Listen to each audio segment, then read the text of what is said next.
पाकिस्तान जे मैदानी इलाक़नि खां उतर तरफ़ हिंदुकुश जे माथिरी जे दिलि में मुल्क जे मन मोहींदड़ इलाक़नि में हिकु इलाक़ो चित्राल। हितां जे पहाड़नि जूं बुलंद चोटियूं आसमाननि खे छुहंदे नज़र अचनि थियूं।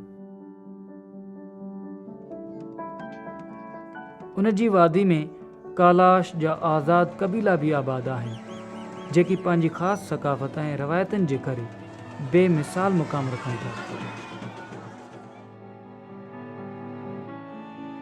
चित्राल जा रहाकू वॾा महिमान नवाज़ ऐं ज़िंदा दिल माण्हू आहिनि। पोलो उन्हनि जी तमामु पसंदीदा रांदि आहे। अक्सर करे ॻोठनि जूं पंहिंजूं पंहिंजूं टीमूं आहिनि। दुनिया जी बुलंद तरीन पोलो ग्राउंड ते मुक़ाबला थींदा आहिनि। इंसानी ज़िंदगी गुज़ारण जा क़दीम तौर तरीक़ा हाणे बि मौजूदु आहिनि। चित्राल गोल नेशनल पार्क बि हिकु अहिड़ी ई जॻह आहे जंहिंखे पाकिस्तान जो ॻुझो खज़ानो बि चयो वेंदो आहे।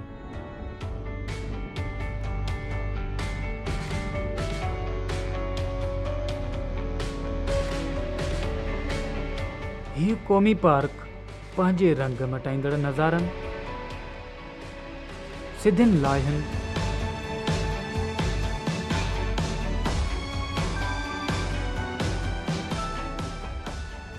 ऐं ख़ासि करे हिकु तमामु मुनफ़रद जानवर मारखोर जे करे मशहूरु आहे। चित्राल गोल जी टकरियुनि ते घुमंदड़ मारखोर।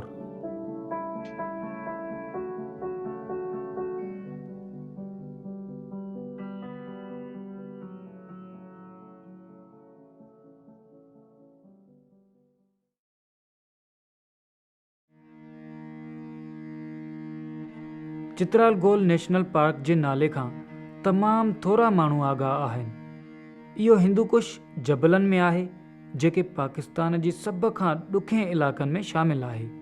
चित्राल गोल नेशनल पार्क 8000 हेक्टेयर्स ते पखिड़ियल आहे, जेको पाकिस्तान जो सभ खां वॾो नेशनल पार्क त कोन्हे, पर घटि एराज़ी जे बावजूदु हैरत अंगेज़ तौर ते सुहिणो आहे।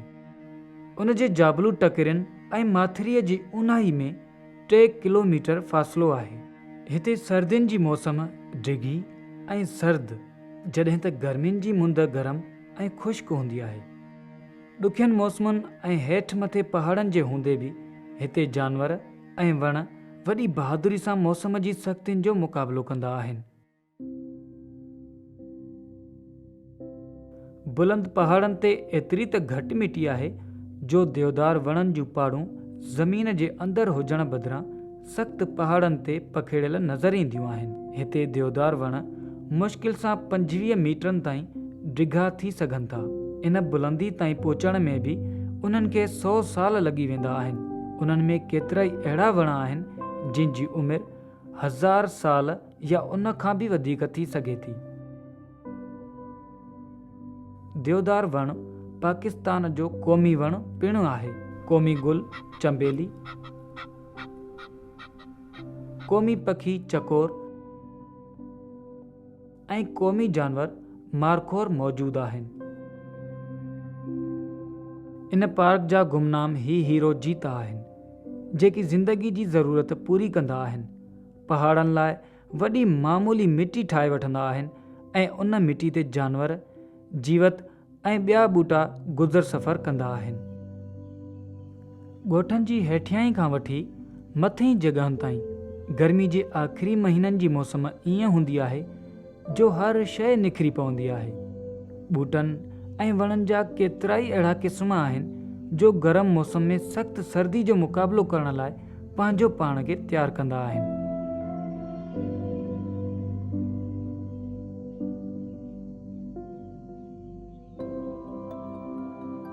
हिन मुंद में वण मेवनि सां टुबटार हूंदा आहिनि, जिन खे चित्राल गोल जा पखी पंहिंजो पेट भरींदा आहिनि।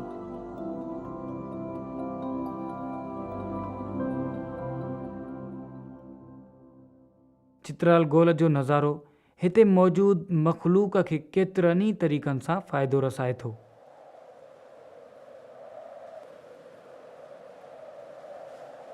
हिते सिधियुनि लाहियुनि चाड़ियुनि ते मुश्तमिल पहाड़नि जे करे गरम हवा पैदा थिए थी।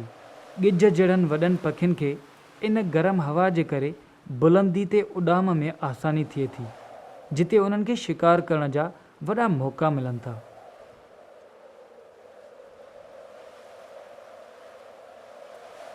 एसी ताईं जो सुनहरी बाज़ बि बुलंदियुनि जी आख़िरी हदनि खे छुहणु चाहींदा आहिनि। बाज़ खे बि ॿियनि पखियुनि वांगुरु खाद खुराक लाइ वॾे मुफ़ासिलो भोगणो पवंदो आहे। हिते अणलभ लिंक्स जहिड़नि चालाक ॿिलियुनि खे पंहिंजो ऐं पंहिंजनि बचनि जो पेट पालण लाइ केतिरा ई मील परे खुराक जी तलाश लाइ हथ पेर हणो पवे थो। बघिड़ त मीलनि ताईं सफ़र करण जे करे मशहूरु आहिनि ऐं उन्हनि खां सवाइ हू पंहिंजे घर जी हद जी हिकु ख़ासि नूसण वारे तरीक़े सां निशानदही करे थो।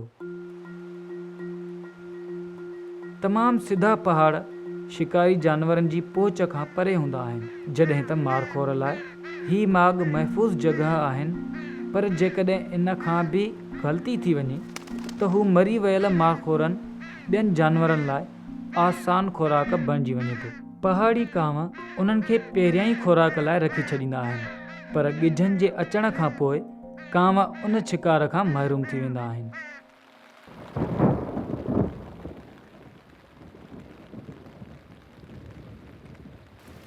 जीअं ई गर्मियुनि जी सख़्तु मुंद चित्राल खां मोकिलाइण शुरू करे थी, मौसम जी तब्दीली खां पोइ जल्द ई पार्क जे अहम जानवर मारखोर जे लाइ मुश्किलातूं शुरू थी वञनि थियूं।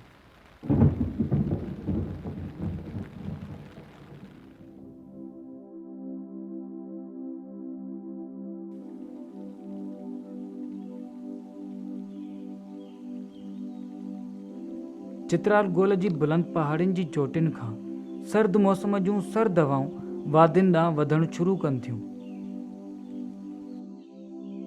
ही हवाऊं मारखोर खे पैगाम ॾियनि थियूं त बुलंदियुनि तां लही अचे ऐं सर्दी जी सख़्तु मौसम लाइ तयारु थिए। मारखोर दुनिया जो सभ खां वॾो झंगली ॿकर आहे। नर मारखोर जो वज़न 100 किलोग्राम खां वधीक थी सघे थो, जॾहिं त उन जा मुड़ियल ख़ूबसूरत सिंग 1 मीटर डिघा थी सघनि था।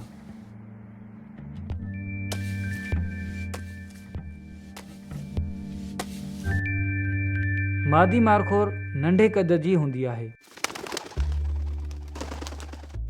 इहो इन लाइ फ़ाइदेमंद बि आहे, साल जी उन मौसम में मारखोर सदा बहार ॿूटनि लाइ वण जो मेवो ऐं उन जे पननि मां खुराक हासिल करे थो, जॾहिं त मादी मारखोर वज़न में घटि हुजण करे आसानी सां वण ते चढ़ी वञे थी ऐं हूअ नवनि ऐं फुटियल पननि ऐं रसियल मेवनि खे पंहिंजे लाइ इस्तेमालु करे थी। मारखोर जी ज़बरदस्त गिरफ़्त उन जे ॿिनि मुंहंनि वारनि आङिरियुनि ऐं पेर जी नरम तिरियुनि जे करे थिए थी, जंहिं करे हू पथर जी चाड़ियुनि ते सवलाईअ सां चढ़ी सघे थो।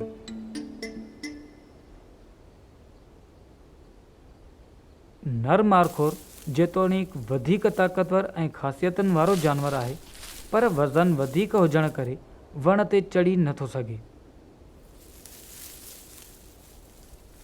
इन जे बजाए हू पंहिंजा वॾा सिंग वण सां टकराए थो त जीअं मेवो ऐं पन छणी पवनि, ऐं ईअं करण खां पोइ उन छणियल पननि ऐं मेवनि ते पंहिंजो हक़ ॼमाइण बि पंहिंजो फ़र्ज़ु सम्झे थो।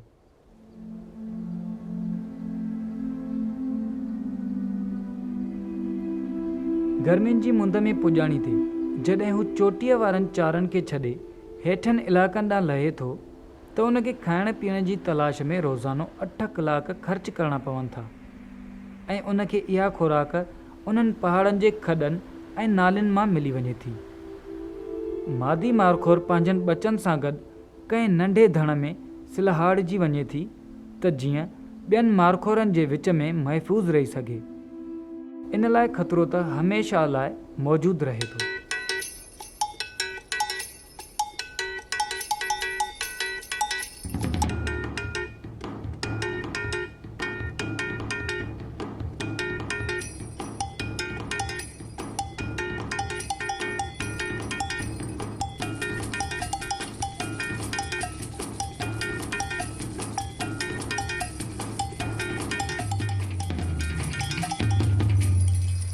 वॾा जानवर त रस्तनि खां वाक़ुफ़ु रहनि था, पर नंढी उमिरि जे मारखोरनि खे सिखण जी ज़रूरत हूंदी आहे, छाकाणि जो न सिर्फ़ु उन्हनि खे पंहिंजी जान बचाइण वास्ते रस्तो मालूम हुजणु घुरिजे, पर उन ज़रूरी खुराक जो बि पतो हुजणु घुरिजे जो उन्हनि खे आम खुराक में नथो मिले।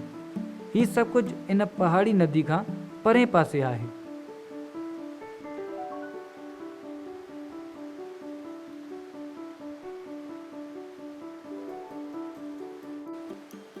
तेज़ी सां वहंदड़ ऐं पथरनि खे कटींदड़ हीउ थधो पाणी मादनी शयुनि खे वाखो करे रहियो आहे। मारखोर इन मादनी लूण खे वॾे शौक़ सां चटीनि था। हीउ लूणु उन्हनि खे ईंदड़ मुश्किल महीननि में मौसम जो मुक़ाबिलो करण जी ताक़त बख़्शे थो।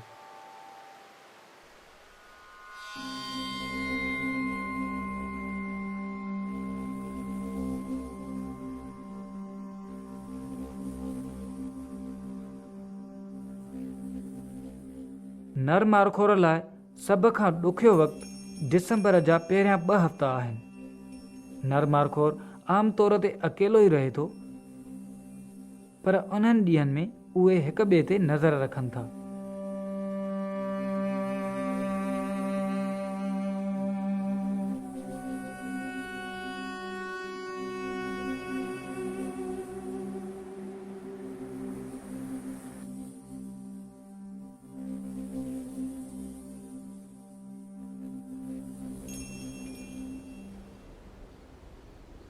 उन वक़्त दौरान उन्हनि जी तबियत में तकरार ऐं मुक़ाबले जो रुझान वधे थो।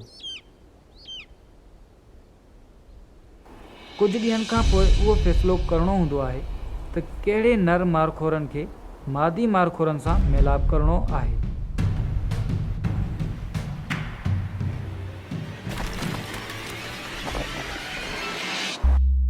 मुक़ाबले जी शुरूआत थिए थी।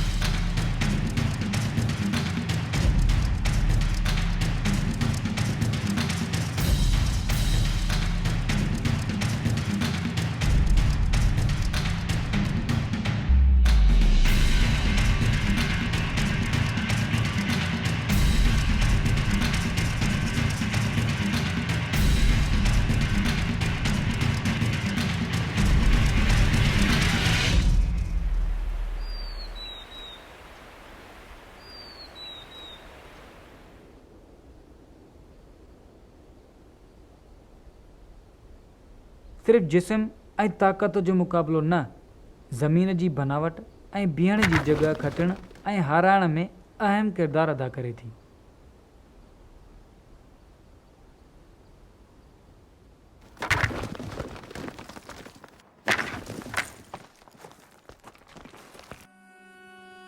नतीजो वॾो अहमियत वारो आहे ऐं मुक़ाबिलो सिज लहण ताईं जारी रहे थो।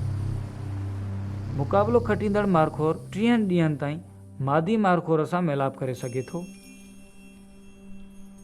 ऐं हारण वारे जो मुस्तक़बिल गैर यकीनी वारी सूरत हाल में पइजी वञे थो।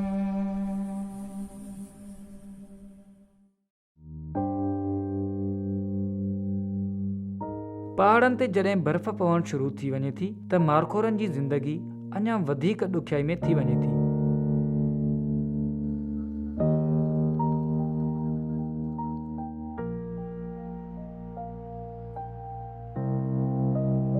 चित्राल गोल नेशनल पार्क में केतिरा ई वधीक फुट बर्फ़ पवे थी।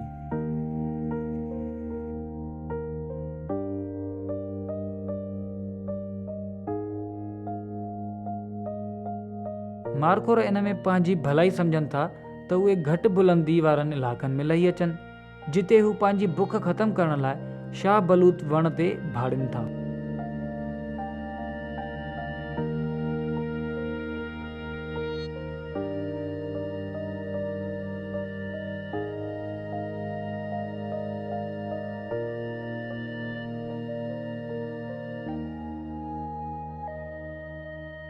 खुराक जी तलाश में उन्हनि खे ख़तरनाक बर्फ़ानी पथरनि ते वॾो सफ़र करणो पवे थो।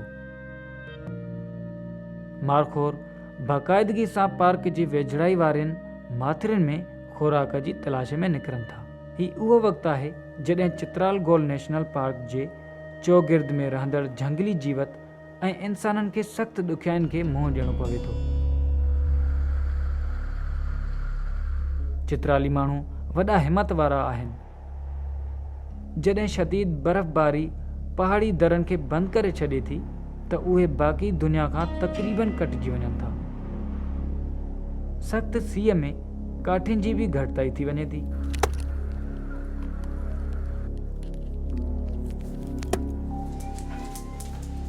ख़ासि करे सर्दियुनि में काठियुनि ते भाड़ियूं था मानी पचाइण ऐं पंहिंजो पाण खे गरम करण लाइ। सिर्फ़ु उहे ई वण बचनि था जेके पार्क जे अंदरि आहिनि।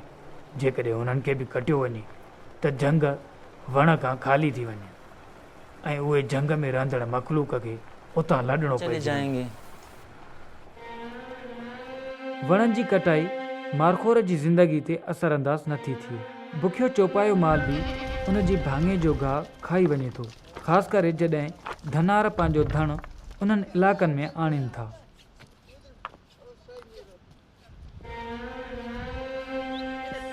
केतिरा ई साल पहिरियों समूरी जीवत लाइ हिते ॻच खोराक हूंदी हुई, पर हाणे सूरत हाल मुख़्तलिफ़ आहे। जीअं ई सर्दी जी मौसम ख़तमु थियण वारी हूंदी आहे त धनार नेशनल पार्क में दाख़िल थी पंहिंजे चौपाई माल खे शाह बलूत जूं सायूं शाखूं कटे छॾनि था। इन्हनि जानवरनि खे ज़िंदा रखण का आसान ॻाल्हि कोन्हे। हाशिम जी 60 ॿकरियुनि लाइ घणी खुराक जी ज़रूरत आहे। उन जे घर जो दारो मदार इन ॿकरियुनि ते आहे। हिन खे अहसासु आहे त इलाइक़ो बि मुतासिर थी रहियो आहे। हीउ उहो शाह बलूत वण आहे जंहिं ते मारखोर ऐं ॿिया जंगली जीवत भाड़िनि था। असीं हिते 30 सालनि खां वठी अची रहिया आहियूं। ईंदड़ 2 सालनि में हिते खुराक लाइ अचणु मुश्किल थी वियो आहे।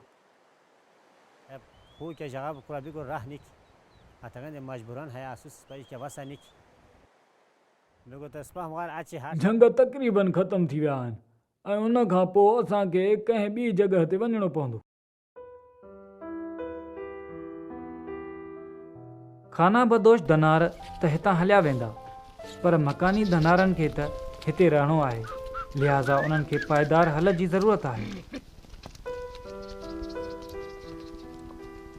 नेशनल पार्क जे चौगिर्द माल चराइण जा ॿिया बि नुक़सान आहिनि। मारखोरनि जी खुराक घटिजी रही आहे, जंहिंजे करे उहे हितां हलिया विया आहिनि। बर्फ़ानी चीतो उन्हनि जी गैरमौजूदगी में माल ते हमिलो कंदो आहे, जंहिंजे करे मकानी धनार परेशान आहिनि।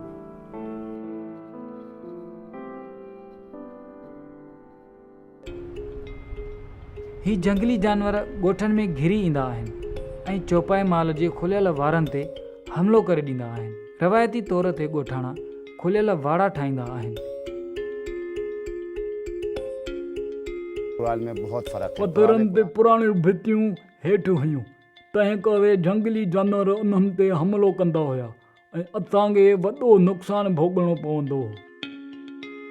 दी स्नो लिपर्ड फाउंडेशन बर्फ़ानी चीते ऐं चौपाई माल ॿिन्ही जे तहफ़ुज़ लाइ पंहिंजो कमु शुरू करे ॾिनो आहे।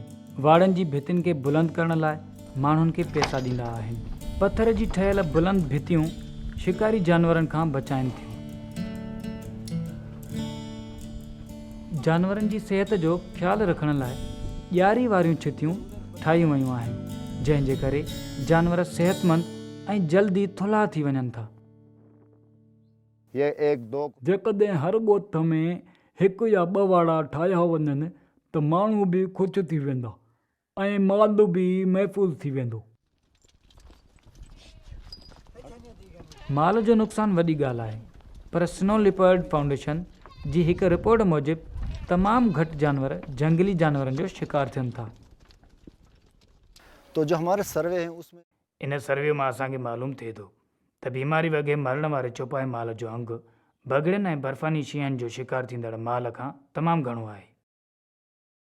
इन सर्वे मां असांखे इहा बि ॼाण मिले थी त 60% जानवरनि जे मौत जो सबबु बीमारियूं ऐं खुराक ख़राबु हुजण जे करे आहे। फाउंडेशन पैसा ॾियण सां गॾोगॾु धनारनि खे सेखारे रही आहे त वैक्सीन बीमारियुनि खां बचाव जो बहितर ज़रियो आहे।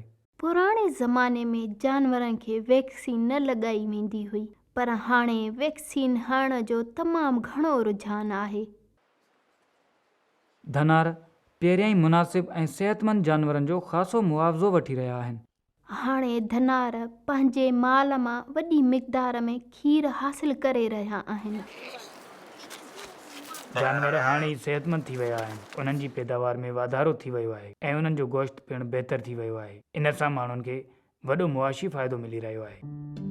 मालूमात में वाधारे ऐं साधन उपान जे करे धनारनि जी रोज़मर्रा जी रहणी कहणी में बहितरी आई आहे। अब माल मवेशियों जानवर हाणे चोपाई माल जे मौत जो अंगो घटियो आहे, बीमारियूं बि नथियूं पकड़जनि ऐं भितियुनि जे करे झंगली जानवरनि खां बि माल महफ़ूज़ आहे। धनारनि खे फ़ाइदो इन में आहे त उन्हनि जा जानवर सेहतमंद हुजनि, छो त थोरा मगर सेहतमंद जानवरनि मां सुठी आमदनी कमाए सघनि था। नंढनि वणनि सां गाह बि मुतासिर न थींदो ऐं इन सां मुस्तक़बिल में झंगली जीवत में बहितरी ईंदी।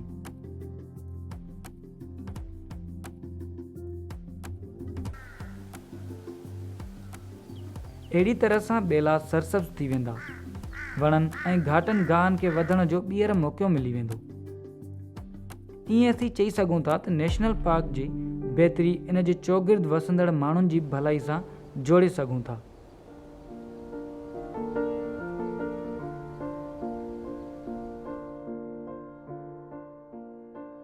कुझु मकानी माण्हुनि खे हाणे सां फ़ाइदे जो अंदाज़ो थिए थो। बहुत फ़ख्र है। मूंखे हिन ते फ़ख्रु आहे। मुंहिंजो ॻोठु नेशनल पार्क जे वेझो आहे ऐं अहिड़ी तरह आउं बि उन नेशनल पार्क जो हिसो आहियां। इसरार नेशनल पार्क जे वेझो रहण जे फ़ाइदनि खे सम्झे थो। ही उन्हनि मकानी चौकीदारनि मां हिकु आहे जेकी 2004 खां वठी पार्क खे महफ़ूज़ बणाइण में मदद करे रहिया आहिनि। असीं रोज़ानो सुबुह जो सवेर उथंदा आहियूं ऐं पार्क जी हिफ़ाज़त लाइ उन जो मुकमल गश्त कंदा आहियूं ऐं इन ॻाल्हि खे यकीनी बणाईंदा आहियूं त को बि शख़्स गार्डन जे कपण, तिबी मक़सद लाइ कमु ॾींदड़ ॿूटनि खे नुक़सान ऐं जंगली जीवत ख़ासि तौर ते मारखोर खे कोई नुक़सान न पहुचाए। जॾहिं खां वठी मां वाइल्ड लाइफ खाते में आयो आहियां, मुंहिंजी ज़िंदगी मुकमल तौर ते तब्दील थी वई आहे। मूंखे जेका महीने जी पघार मिले थी उहा मुंहिंजे ॿारनि लाइ गंज आहे। इन खां सवाइ ॿिया केतिरा ई तरीक़ा जंहिं ज़रिए मकानी माण्हुनि खे शामिल करे इलाइक़े जे माहौल में बहितरी आणे सघिजे थी ऐं माण्हू उन्हनि तरीक़नि सां पंहिंजे माहौल जी हिफ़ाज़त करे सघनि था। चित्राल शहर जी बाज़ार में दुकानदार ॿूटनि जी चकियुनि खे विकिणी पैसा कमाए रहिया आहिनि। कुझु ख़रीदार वण ख़रीद करे पंहिंजनि बाग़ीचनि खे ख़ूबसूरत बणाए रहिया आहिनि, पर अहम ॻाल्हि इहा आहे त पहाड़ी इलाइक़नि में वधीक वण पोखिया वञनि, छो जो उते वणनि जी घणी कटाई ऐं माल जे चारण जी जॻह घटि हूंदी आहे। अकबर अली हिन जी अहमियत खां चङी तरह वाक़िफ़ु आहे। असीं तारीख़ी विरसो ज़ाया करे छॾियो आहे। इहो असांजो फ़र्ज़ु आहे। ॿूटनि सां उन्हनि खे परे छॾियूं ऐं जेकॾहिं ईअं न कयो ऐं ईअं छॾे ॾिनो त पोइ असांखे ॿोॾि ऐं ॿियनि कुदरती आफ़तुनि खे मुंहुं ॾियणो पवंदो। गुज़िरियल कुझु सालनि में लैंडस्लाइडिंग ऐं ॿोॾि में वॾो इज़ाफ़ो थियो आहे। सिर्फ़ु वण ई ज़मीन खे मज़बूत ऐं तेज़ मींहं सां पैदा थींदड़ ज़मीनी ॾरनि खां महफ़ूज़ रखी सघनि था। जेकॾहिं दरियानि में घणी मिटी वही करे ज़ाया न थिए त हिते फ़सुल बि तमामु भला थियनि। पहाड़ी ऐं उन जे भरपासे वारनि इलाइक़नि में नवां वण पोखण सां रोज़गार कमाइण जा बि नवां मौक़ा खुली पवंदा। जॾहिं वण वॾा हूंदा आहिनि त उहे बाहि ॿारण ऐं लोढ़ो लॻाइण लाइ लकड़ियूं बि मुहैया कंदा। मुख़्तलिफ़ मेवनि जा बाग़ चौपाए माल लाइ गाह बि मुहैया कंदा। मकानी ॿूटनि जी चकियुनि में कुझु अहिड़ियूं चकियूं बि आहिनि जेकी शिफ़ा जो सबबु आहिनि। मिसाल तौर ते आर्टिमीसिया नाले ॿूटो जरासीमनि खे ख़तमु कंदो आहे। इन्हनि ॿूटनि जे पोखण सां माण्हुनि खे वधीक आमदनी हासिल थींदी। आमदनी जो हिकु ॿियो ज़रियो वॾे मारखोर जो शिकार आहे जेको नेशनल पार्क खां परे मख़सूस इलाइक़नि में कयो वेंदो आहे। हीउ वॾे सिंगनि वारो मारखोर जी ट्रॉफी हंटिंग जी फीस मां लखें डॉलर कमाया वेंदा आहिनि, पर ज़रूरी आहे त इन कम जी निगरानी कई वञे त जीअं इलाइक़े जे समूरनि माण्हुनि खे हिकु जहिड़ो फ़ाइदो मिले। इन्हनि शयुनि खे करण लाइ आगाही जी ज़रूरत आहे त जीअं माण्हू सम्झी सघनि त मारखोर जी आबादी इलाइक़े जो ख़्यालु कीअं रखी सघिजे थो, छो त इन में असांजो फ़ाइदो आहे। जेकॾहिं माण्हुनि खे सम्झायो वञे त उहे पाण पंहिंजे इलाइक़े जी ख़ुदि हिफ़ाज़त कनि, छो त इन्हनि जे ज़हन में इहा ॻाल्हि हूंदी त इन में उन्हनि जो फ़ाइदो आहे। अकबर अली जो इहो यकीन आहे त पार्क ऐं उन जे भर पासे जे इलाइक़नि जी हिफ़ाज़त मकानी माण्हू ई करे सघनि था। इन कम खे नए नस्ल खां बहितर ॿियो केरु करे सघे थो। परॾेह मां इन्हनि जी हिफ़ाज़त लाइ केरु कोन ईंदो। असांखे हिते रहणो आहे ऐं हिते ई ज़िंदगी गुज़ारणु ऐं हिते ई मरणो आहे। सूबे जे चीफ कंज़र्वेटिव सफ़दर अली शाह जो बि इहो ई ख़्यालु आहे त नौजवान ई इन ॾोराहे ऐं वॾे इलाइक़े जे मुस्तक़बिल में हिफ़ाज़त करे सघनि था। असां स्कूलनि में तालीम ऐं आगाही जो हिकु प्रोग्राम शुरू कयो आहे, जंहिं हेठि असां क्लासनि जे शागिर्दनि खे लेक्चर ॾींदा आहियूं ऐं ॿुधाईंदा आहियूं ऐं मुस्तक़बिल में अवां ई पॉलिसियूं बनाइण ऐं सियासतदान थींदव, तंहिं करे मुल्क जे फ़ैसिलनि जो अख़्तियार अवां वटि हूंदो। अहिड़ी तरह असांजो नौजवाननि लाइ इहो पैगाम आहे त उहे असांजा हथ मज़बूत कनि, उन्हनि खे असांजो हथ पेर कन अखि बणिजणु घुरिजे। चित्राल गोल जे मुस्तक़बिल बुनियादुनि ते तहफ़ुज़ नौजवान नस्ल जी ज़िंदगियुनि में बहितरी आणे सघे थो। असीं उन्हनि खे नए नस्ल ॾांहुं मुंतक़िल करे रहिया आहियूं त जीअं उहे बि असांजी मौजूदगी खां मज़ो वठंदा रहनि। इन खां वधीक असांजे लाइ ख़ुशी जी ॿी कहिड़ी ॻाल्हि आहे।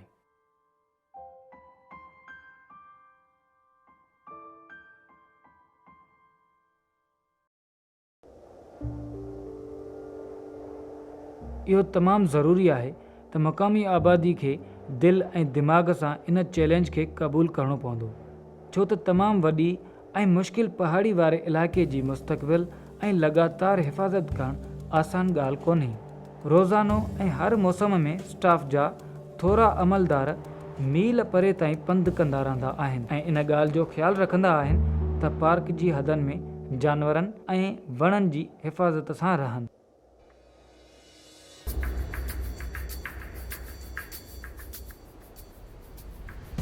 इन्हनि निगरानी कंदड़नि ऐं चौकीदारनि लाइ वधीक वसीलनि ऐं बहितर सामान जी ज़रूरत आहे। ख़ासि तौर ते अमले जो पाण में राब्ते में रहणु तमामु ज़रूरी आहे।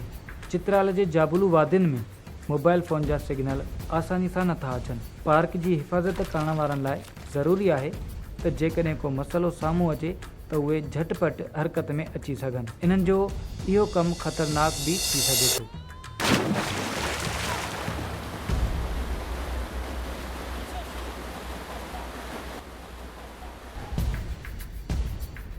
झंगली जीवत जे खाते वटि वसीला बि महदूद आहिनि। इन जे बावजूदि पार्क में रहंदड़ मारखोर ऐं ॿियनि जानवरनि जो हिसाब किताब रखणो पवे थो।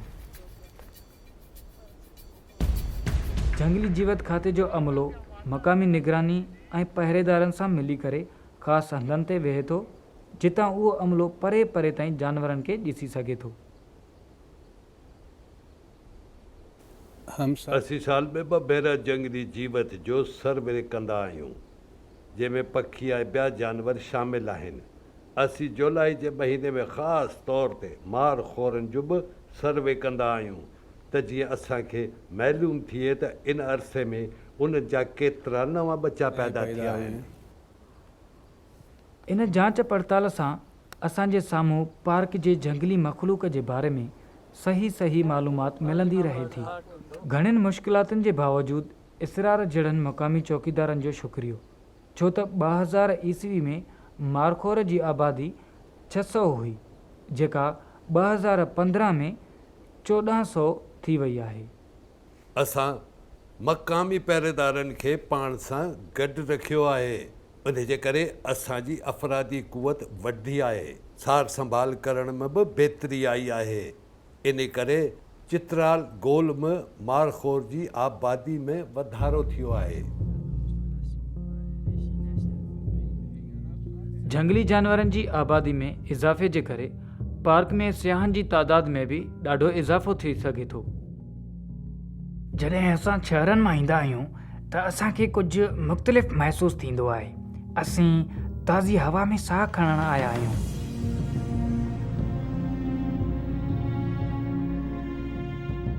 पहिरीं मूंखे इन पार्क जे बारे में घणी ॼाण न हुई, पर हाणे आउं हिते आई आहियां। हितां जा वण ऐं पहाड़ मुंहिंजे साम्हूं आहिनि। जंहिंखां मां घणी मुतासिर थी आहियां। हीउ सॼो नज़ारो तमामु ख़ूबसूरत आहे। हिते अची ईअं लॻे थो जीअं असीं जन्नत में अची विया आहियूं। अव्हांखे हिते पुरसुकून माहौल मिले थो ऐं ईअं लॻे थो अवीं कंहिं ॿी दुनिया में आहियूं।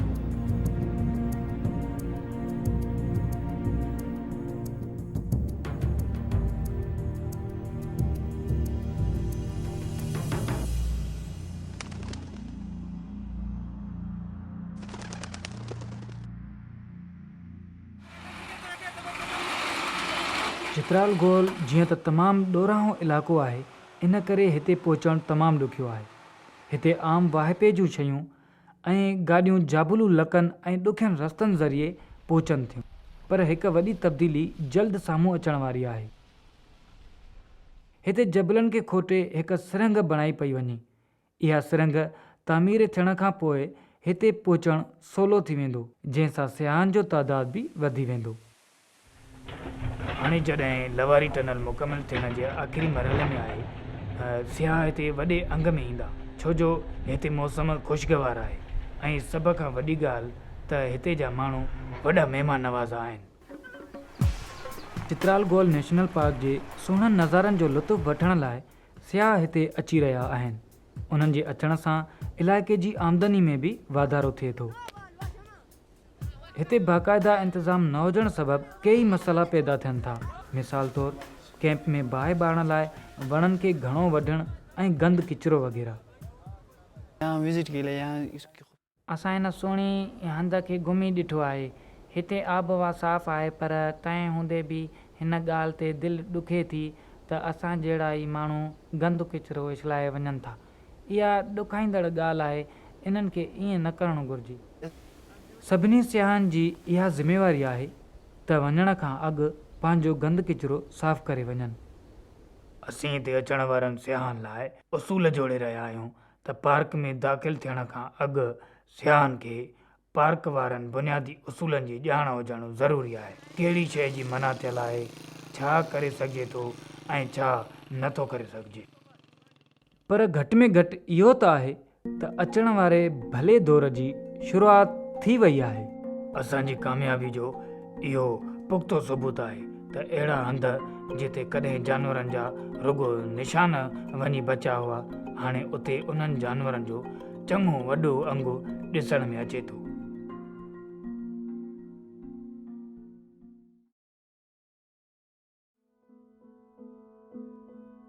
झंगली जीवत जी मौजूदगी सेहतमंद माहौलियाती निज़ाम जी अकास आहे। चित्राल गोल नेशनल पार्क कामयाबी जो अज़ीम दास्तान ऐं इलाइक़े जे बहितर मुस्तक़बिल जी निशानी आहे। चित्राल गोल हैरान कंदड़ कामयाबी आहे, जंहिंजो काराइतो रुख इहो आहे त महदूद वसीलनि ऐं ख़तरनाक रस्तनि जे बावजूदु अमली शानाइतो कमु कंदे पार्क जे वाइल्ड लाइफ में जोॻो वाधारो कयो आहे। हिते तमामु सुहिणियूं ॻाल्हियूं बि सिखिया आहियूं, ख़ासि तौर ते मक़ामी माण्हुनि जी वाइल्ड लाइफ सां मुहबत ऐं वाबस्तगी। इन काराइते तजुर्बे खे किथे बि इस्तेमालु करे सघिजे थो।